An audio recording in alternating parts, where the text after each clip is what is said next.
दुई अमेरिकीय सांसद senator John Hoffmann एवं रिप्रेजेंटेटिव मेलिसा हॉफमैन सेमानक जीवन साथी सहित चैम्पलिन एवं ब्रुकलिन स्थित सेमानक घरे गुलीमाड़ होइछि।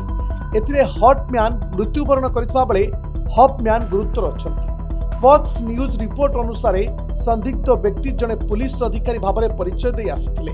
हॉफमैन जने डेमोक्रेट भावे डिस्ट्रिक्ट 34 बी प्रतिनिधित्व करती और हॉफमैन सीनेट डिस्ट्रिक्ट 34 प्रतिनिधित्व करती। गोलीकांड पर मिनेसोटारे जरूरीकालीन प्रतिक्रिया सक्रिय करा जायछि एवं समस्त अधिकारी माने हाई अलर्ट रे अछंती। मिनेसोटा राज्यपाल टिम वाल्क कहिसंती आज सकाळे चैम्पलिन एवं ब्रुकलिन पार्क रे गोलीकांड सहित जड़ित परिस्थिति विषय मते सूचना दिया जायछि।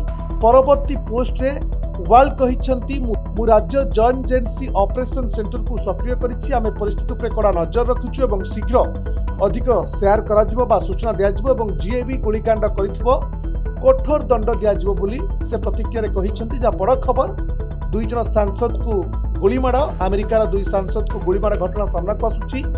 सीनेटर जॉन हॉफमैन एवं रिप्रेजेंटेटिव मेलिसा हॉफमैन ए दुई जन को गोलीमाड़ करा जायछि। जनकर मृत्यु होइबा बेले आउ जने चिकित्साधीन अछंती। Report Dinalipi live.